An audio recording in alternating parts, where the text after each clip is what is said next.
Hello everyone दोस्तों, आप सभी का हमारे यूट्यूब चैनल पे एक बार फिर स्वागत है। दोस्तों, मैं आज वीडियो लेके आया हूँ। इसमें मैं आपको रीजनिंग के बारे में बताऊंगा। वो रीजनिंग बहुत ही ज़्यादा इम्पोर्टेंट है, खास तौर से उन लोगों के लिए जो लोग गवर्नमेंट एग्ज़ाम के लिए तैयारी कर रहे हैं। दोस्तों, गवर्नमेंट एग्ज़ाम किसी भी तरह का हो, लेकिन उसमें रीजनिंग आनी अनिवार्य है, चाहे वो 10 नंबर की हो, 20 नंबर की हो या 25 नंबर की हो। दोस्तों, इस वीडियो को देखने के बाद आप रीजनिंग के बारे में ये जान पाएंगे कि रीजनिंग के जो क्वेश्चन है उसका जवाब हम किस तरीके से दे सकते हैं और किस तरीके से वो पूछे जाते हैं। तो आइए ऐसे ही वीडियो को हम स्टार्ट करते हैं और आप इजीली उसको समझ ही पाएंगे, मैं आपको बताऊंगा अभी। तो दोस्तों, जैसे आप स्क्रीन पर पहला क्वेश्चन देख रहे हैं, जैसे कि गाय के लिए बछड़ा है वैसे ही किसी बकरी के लिए क्या है। यानी कि गाय के जो बच्चा होता है उसके लिए जो हम वर्ड इस्तेमाल करते हैं उसको कहते हैं हम बछड़ा। तो वैसे ही पूछा गया है कि बकरी के बच्चे के लिए हम कौन सा वर्ड इस्तेमाल करेंगे। दोस्तों, चार विकल्प हैं और सही विकल्प इसका मतलब सही जवाब क्या है ये साथ के साथ में मैं आपको बताऊंगा। तो पहला ऑप्शन है बछेड़ा, और दूसरा है टिल्ला, तीसरा है छौना और चौथा है मेमना।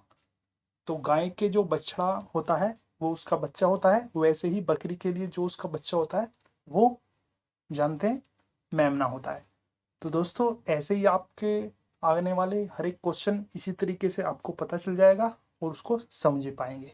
आगे चलते हैं। अगला क्वेश्चन है, मछली जैसे जल से संबंधित है वैसे ही चिड़िया किससे संबंधित है।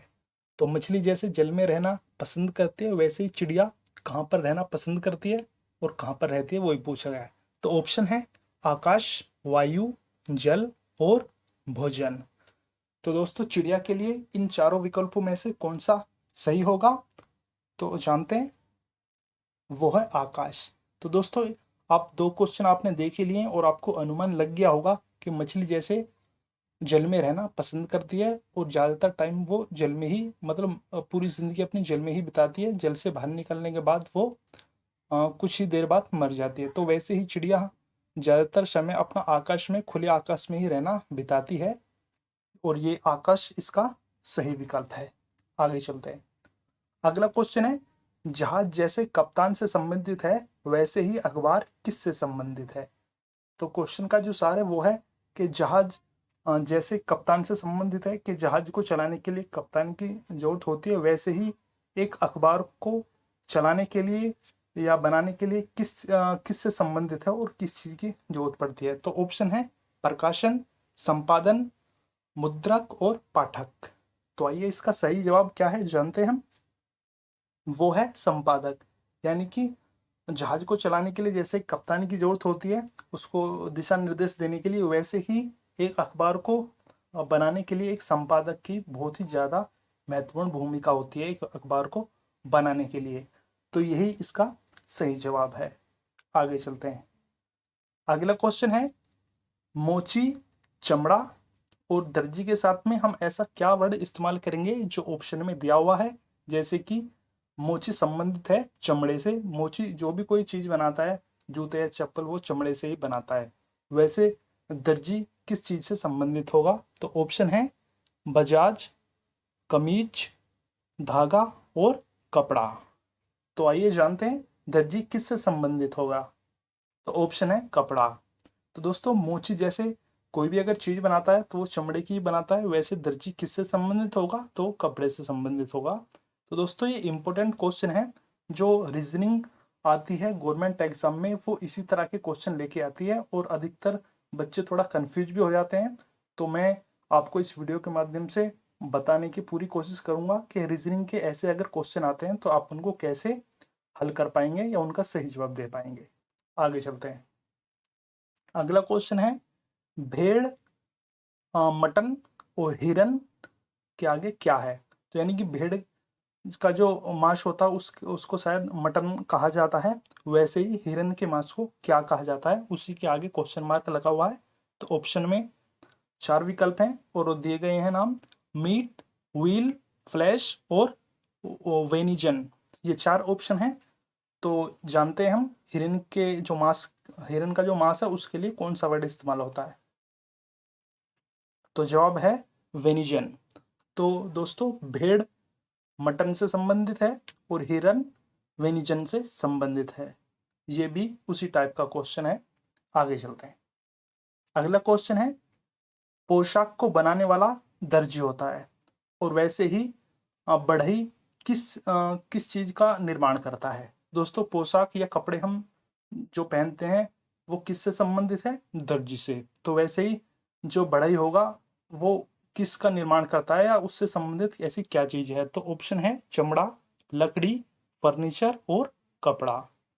तो आइए इसका सही जवाब जानते हैं हम। वो है फर्नीचर।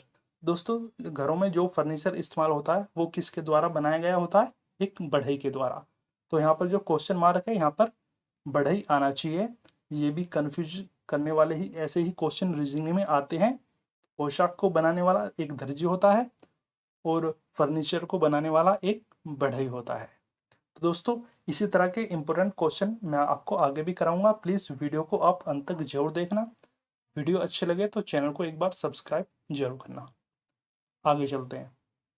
अगला क्वेश्चन है, पुस्तक जो रखी जाती हैं वो सेल्फ में रखी जाती हैं, वैसे ही कपड़ा जो रखे जाते हैं, कपड़े वो कहाँ पे रखे जाते हैं? वही कौन सा वर्ड इस्तेमाल होगा कपड़े के आगे? तो ऑप्शन है कबर्ड, वार्डरोब, ब्यूरो और हैंगर। तो दोस्तों, पहले ही आपको पता चल गया है, पुस्तक जो रखी जाते हैं वो सेल्फ में रखी जाती हैं और कपड़े कहाँ पे रखे जाते हैं, कौन सा वर्ड इस्तेमाल होगा? तो आइए जानते हैं। वो है कबर्ड। दोस्तों, कबर्ड एक ऐसी अलमारी टाइप का होता है जिसमें कपड़े रखे जाते हैं।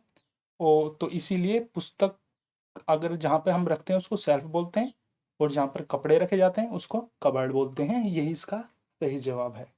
आगे चलते हैं। अगला क्वेश्चन है, निम्नलिखित शब्दों में से विषम शब्द चुनिए। यानी कि विषम शब्द जो इन चारों विकल्पों में जो शब्द दिए गए हैं उनमें कौन सा शब्द सबसे अलग है, कौन सा विषम शब्द है, वो ही पूछा गया है। और इस टाइप के भी रीजनिंग में क्वेश्चन आते हैं। तो मैं आपको बताऊंगा। पहला ऑप्शन है पत्र, दूसरा ऑप्शन है स्पीड पोस्ट, तीसरा है एसएमएस और चौथा है मनी ऑर्डर। तो दोस्तों, आप एक बार फिर रिपीट करके देखना और आपको इन चारों विकल्पों में से कौन सा सबसे डिफरेंट और सबसे अलग लगता है, जो हम विषम शब्द जिसको कहते हैं वो कौन सा है। एक बार मैं आपको बता देता हूँ। पत्र और स्पीड पोस्ट और मनी ऑर्डर, यानी कि ए, बी और सी, ये दोनों जो सेवाएं हैं जो एक मनुष्य के द्वारा इधर उधर दी जाती हैं। तो पत्र भी दोस्तों एक डाकिया के थ्रू इधर उधर होता है, स्पीड पोस्ट भी ऐसे ही दी जाती है और मनी ऑर्डर भी एक मनुष्य के द्वारा इधर उधर दिया जाता है। लेकिन एसएमएस ये एक डिजिटल के रूप में इस्तेमाल होने वाली वस्तु है। और इसका जवाब हम वैसे जान भी लेते हैं। बिल्कुल सही जवाब है। एक एसएमएस एक फ़ोन के माध्यम से हम इधर उधर भेज सकते हैं, लेकिन पत्र, स्पीड पोस्ट और मनी ऑर्डर ये फ़ोन के द्वारा नहीं भेजे जा सकते। तो इसमें जो विषम शब्द है सबसे अलग वो एसएमएस है। तो ऐसे ही क्वेश्चन होंगे रीजनिंग में, जो आपको किसी भी एग्जाम के लिए तैयारी कर रहे हैं तो ऐसे ही शब्द पूछे जाते हैं। आगे चलते हैं। अगला क्वेश्चन है, निम्नलिखित शब्दों में से विषम शब्द चुनिए। तो दोस्तों, इन चारों शब्दों में से भी विषम शब्द आपको चुनना है। तो पहला ऑप्शन है वर्ग फीट, दूसरा है वर्गमूल, तीसरा है वर्ग इंच और चौथा है वर्ग मीटर। तो हम इसमें जानते हैं सबसे अलग और विषम शब्द कौन सा है। वर्ग फुट, ये भी एक नापने की इकाई है। और सी अगर हम बात करें तो वर्ग इंच, ये भी नापने की इकाई है। और डी वर्ग मीटर, ये भी एक नापने की इकाई है। इनमें सबसे अलग क्या है ये हम जानते हैं, तो वो है वर्गमूल। दोस्तों, वर्गमूल ये एक नापने की इकाई नहीं है, तो ये सबसे अलग इसमें शब्द है। और विषम शब्द भी हमारा यही है वर्गमूल। बाकी की वर्ग फीट, वर्ग इंच और वर्ग मीटर ये नापने की इकाई है। तो ये तीनों शब्द एक जैसे हैं। वो वर्गमूल यानी कि ऑप्शन बी इनमें विषम शब्द है। आगे चलते हैं। अगले क्वेश्चन भी में से भी विषम शब्द आपको छांटना होगा। और ऑप्शन है नाक, होठ, गला और आंखें। ये चार ऑप्शन है। अब इनमें से देख लेते हैं चारों में से सबसे अलग जो विषम शब्द है वो कौन सा है। नाक एक शरीर का अंग है और होठ ये भी शरीर का एक अंग है। और आंखें ये भी शरीर का एक अंग है, लेकिन इसका विषम शब्द क्या है? गला। ये दोस्तों कैसे होगा? क्योंकि गला एक शरीर का अंग नहीं है, ये एक शरीर का भाग है गला। बाकी नाक, होठ और आंखें ये शरीर के अंग हैं, तो इसलिए गला इसमें विषम शब्द है जो कि सबसे अलग है। तो आप, मुझे उम्मीद है आप समझ गए होंगे, गला इनमें सबसे अलग है। आगे चलते हैं दोस्तों, अगले क्वेश्चन में से भी हमें विषम शब्द क्या है ये छांटना होगा। तो पहला ऑप्शन है महासागर, दूसरा ऑप्शन है कुआं, तीसरा है टैंक और चौथा है झील।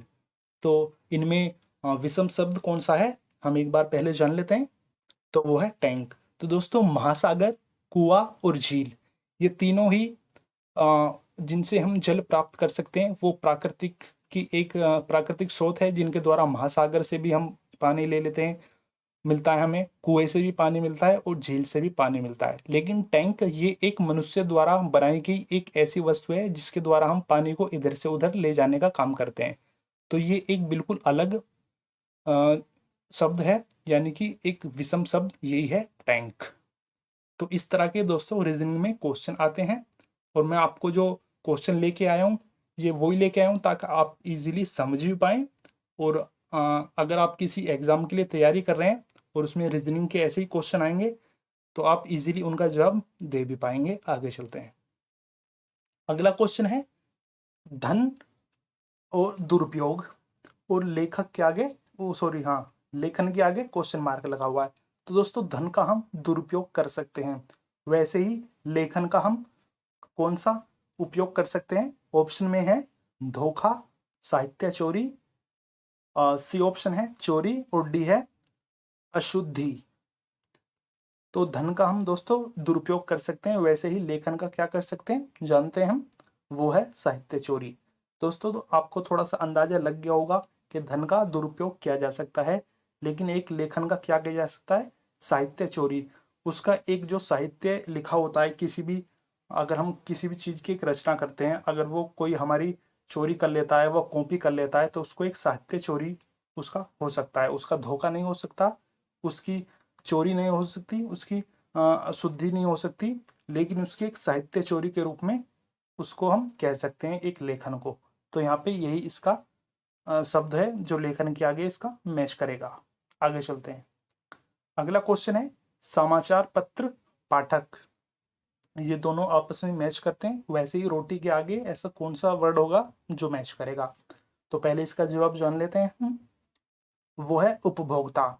यानी कि रोटी समाचार पत्र को जो इस्तेमाल करते हैं वो कौन करते हैं? वो पाठक, जो उनके पढ़ने वाले होते हैं वो ही उनका समाचार पत्र का इस्तेमाल करते हैं, पढ़ते हैं। वैसे ही रोटी जो किस चीज़ को, रोटी का उपयोग कौन कर सकता है? वो उपभोक्ता, यानी कि उसका इस्तेमाल कर सकते हैं। तो पहला ऑप्शन है बेकर, ये भी अलग है, और ऑप्शन नंबर सी खरीदार, ये भी अलग होगा, और डी है गेहूं, ये भी अलग है। तो रोटी के आगे उपभोक्ता इसका ही सही जवाब होगा, जो कि आपको पहले ही पता चल गया है, रोटी के आगे उपभोक्ता आएगा। आगे चलते हैं, अगला क्वेश्चन है आशावादी प्रसन्न, यानी कि कोई भी इंसान एक आशावादी होगा तो उसे प्रसन्नता जरूर मिलेगी। और ये अगला क्वेश्चन है निराशावादी, तो निराशावादी के आगे कौन सा वर्ड इस्तेमाल होगा? ऑप्शन में जान लेते हैं। पहला ऑप्शन है स्वार्थी, दूसरा है निष्कष्ट, और ऑप्शन नंबर तीसरा है उदास, और ऑप्शन नंबर चौथा है नग्न। तो निराशावादी के आगे कौन सा वर्ड इस्तेमाल होगा जान लेते हैं हम, वो है उदास। दोस्तों कोई भी एक इंसान आशावादी होता है तो उसको प्रसन्नता मिलेगी, लेकिन जो निराशावादी इंसान होगा उसको उदासी ही मिलेगी। तो यही इसका, इस वर्ड का इस्तेमाल किया जाएगा निराशावादी के आगे। आगे चलते हैं, तो निम्न शब्दों में से विषम शब्द को चुनना है दोस्तों, यहाँ पे भी विषम शब्द आपको चुन के बताना होगा। तो पहले हम ऑप्शन पढ़ लेते हैं, electric guitar, mouth organ, sonata और कीबोर्ड। तो इन चारों ऑप्शन में से विषम शब्द कौन सा है ये हम एक बार जान लेते हैं, वो है कीबोर्ड।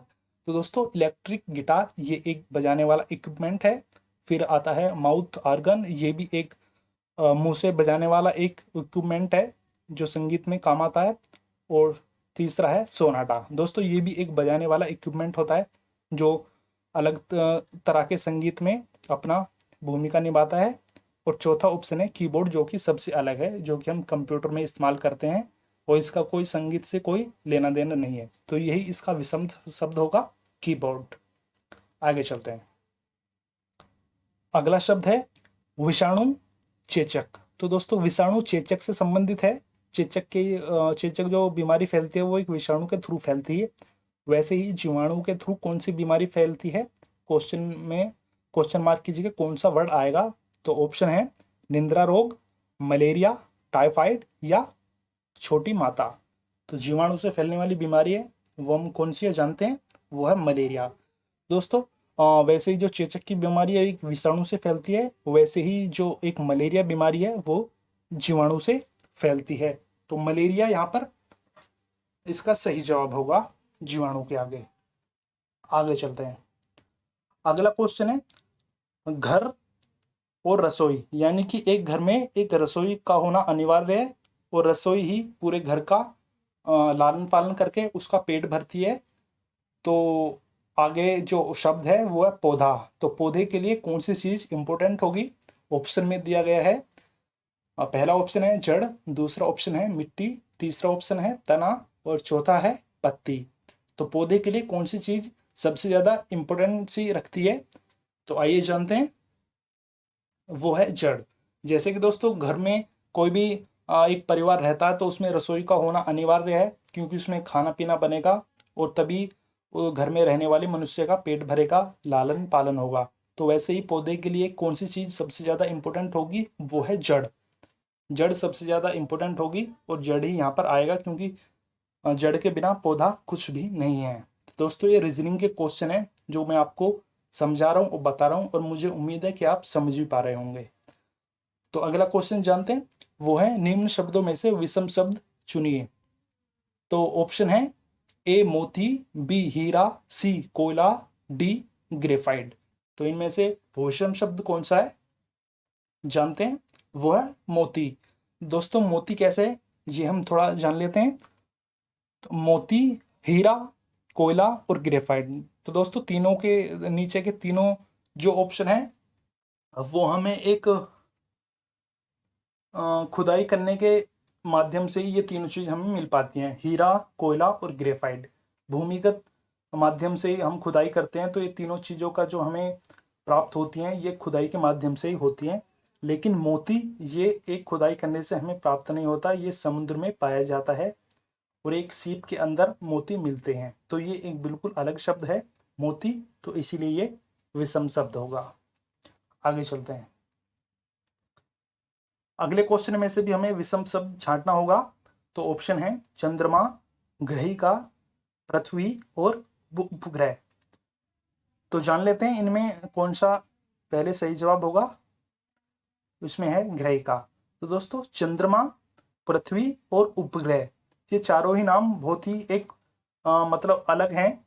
और ये एक जो चारों ही हैं चंद्रमा, पृथ्वी और उपग्रह, ये एक भूगोल से संबंधित हैं और ये किसी मनुष्य द्वारा कोई निर्मित की गई चीज नहीं है। चंद्रमा और पृथ्वी और उपग्रह ये आप जान ही चुके होंगे, ये तीनों नाम बहुत ही अलग हैं और एक पूरे ब्रह्मांड का हिस्सा है। लेकिन ग्रहिका यह एक कोई भी ऐसी वस्तु नहीं है जो पूरे ब्रह्मांड का हिस्सा हो। तो ग्रहिका शब्द ये विषम शब्द है, ये इन चारों में सबसे अलग है।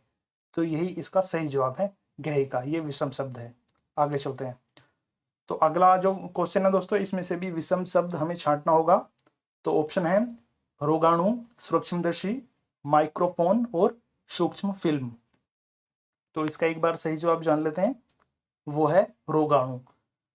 तो ऑप्शन बी में सूक्ष्मदर्शी, माइक्रोफोन और सूक्ष्म फिल्म। दोस्तों ये एक अलग ही तीनों वर्ड हैं, लेकिन रोगाणु आप जान रहे होंगे कि ये एक बीमारी है, वो बीमारी का ही एक ये नाम है जो एक रोगाणु। बाकी सूक्ष्मदर्शी, माइक्रोफोन और सूक्ष्म फिल्म ये एक ऐसा जरिया है जिसको हम छोटी चीज देखने के माध्यम से इन वर्डों का हम इस्तेमाल करते हैं। तो सबसे अलग वर्ड आपको बोलने से ही पता चला होगा, रोगाणु ये सबसे अलग शब्द है हटके, और इसका सही जवाब भी यही है, विषम शब्द। आगे चलते हैं। अगले क्वेश्चन में सिर्फ दोस्तों विषम शब्द हमें छांटना होगा। तो इन चारों ऑप्शन को देख लेते हैं। कुरुक्षेत्र, सारनाथ, पानीपत और हल्दी घाटी। तो इनमें से कौन सा शब्द सबसे अलग है? तो हमें थोड़ा सा लिंक भी लगाना होता है दोस्तों एक बार पढ़ने से पहले, क्योंकि हमें एग्जाम में बहुत ही कम समय मिल पाता है। तो एक बार ध्यान से उन चारों शब्द को हम पढ़ेंगे, और जौन सा हमें सबसे अलग लगेगा, या जिनका जो शब्द बाकी 3 शब्द से लिंक नहीं रखेगा, वही शब्द विषम शब्द होता है। तो एक बार इसका जान लेते हैं। तो वो है सारनाथ। वो कैसे है दोस्तों? कुरुक्षेत्र और पानीपत और हल्दी घाटी, ये जो तीनों शब्द हैं, इन तीनों क्षेत्र में ही युद्ध हुए थे। अगर आप पहले पढ़ चुके होंगे इनके बारे में, तो कुरुक्षेत्र में भी महाभारत का युद्ध हुआ था। पानीपत और हल्दी घाटी में भी महाराणा प्रताप के द्वारा युद्ध शायद हुआ था। तो इन तीनों क्षेत्र में युद्ध लड़ा गया था, लेकिन सारनाथ में तो ऐसा कोई युद्ध नहीं हुआ था। तो इसीलिए सारनाथ सबसे अलग शब्द है। और कुरुक्षेत्र, पानीपत और हल्दी घाटी, ये तीनों शब्द एक ही लिंक से महत्व रखते हैं। और बाकी सारनाथ शब्द में ऐसी कोई युद्ध या ऐसी घटना नहीं थी जो ये युद्ध क्षेत्र से संबंधित हो। तो सारनाथ शब्द विषम शब्द बन गया है। आगे चलते हैं। तो अगले क्वेश्चन में से भी विषम शब्द हमें छांटना होगा। तो एक बार पढ़ लेते हैं। पहला ऑप्शन है भूगोल, दूसरा है जीव विज्ञान, तीसरा है रसायन विज्ञान और चौथा है भौतिकी। तो आइए जानते हैं। तो चौथा ऑप्शन है, पहला ऑप्शन है भूगोल। ये इनमें विषम शब्द है, और वो मैं थोड़ा बताने की कोशिश करूंगा। जीव विज्ञान, रसायन विज्ञान और भौतिक विज्ञान, ये तीनों शब्द विज्ञान से ही संबंधित हैं दोस्तों। जीव विज्ञान, रसायन विज्ञान और भौतिक विज्ञान, ये तीनों ही सब्जेक्ट विज्ञान यानी कि साइंस के अंदर पाए जाते हैं। लेकिन भूगोल ये एक अलग ही सब्जेक्ट होता है, और ये साइंस से संबंधित नहीं होता। तो आपको इस चीज़ के बारे में थोड़ा पता चल गया होगा कि भूगोल सबसे अलग ही इन तीनों वर्डों में से अलग है। जीव विज्ञान, रसायन विज्ञान, भौतिक विज्ञान, ये एक ही साइंस की कैटेगरी में आते हैं, लेकिन भूगोल ये अलग कैटेगरी में आता है। तो इसीलिए विषम शब्द भूगोल ही है। आगे चलते हैं। तो अगले क्वेश्चन में से भी हमें विषम शब्द छांटना होगा। तो ऑप्शन पढ़ लेते हैं। मील, लीटर, गज और सेंटीमीटर। तो इसका सही जवाब पहले जान लेते हैं, वो है लीटर। मील, गज और सेंटीमीटर, ये दोस्तों एक दूरी या एक लंबाई को नापने के जो एक पैमाने होते हैं, वो मील में नापा जाता है, गज में नापा जाता है, या फिर सेंटीमीटर में नापा जाता है। लेकिन जो लीटर होता है, वो किसी एक लिक्विड को एक पदार्थ को नापने की एक यंत्र होता है लीटर। जैसे कि कोई भी हम तेल वगैरह या दूध वगैरह लेते हैं, तो वो लीटर में नापा जाता है। लेकिन किसी लंबाई को अगर हमें नापना होता है या किसी दूरी को नापना होता है, तो वो मील, गज, सेंटीमीटर में नापा जाता है। तो लीटर यहाँ पे विषम शब्द है, यही इसका जवाब है। आगे चलते हैं। सॉरी दोस्तों, आज की वीडियो यहीं समाप्त होती है। और ये वीडियो मैं आपके लिए रीजनिंग बेस पे ही लेके आया हूँ, ताकि आपको थोड़ा पता भी चल सके कि रीजनिंग में कैसे क्वेश्चन आते हैं। तो दोस्तों, ऐसी वीडियो देखने के लिए आप हमारे चैनल को सब्सक्राइब कर दीजिए, ताकि कोई भी ऐसी लेटेस्ट वीडियो मैं लेके आऊँ तो आपके पास जानकारी पहुँच जाए। वीडियो देखने के लिए आपका बहुत बहुत धन्यवाद।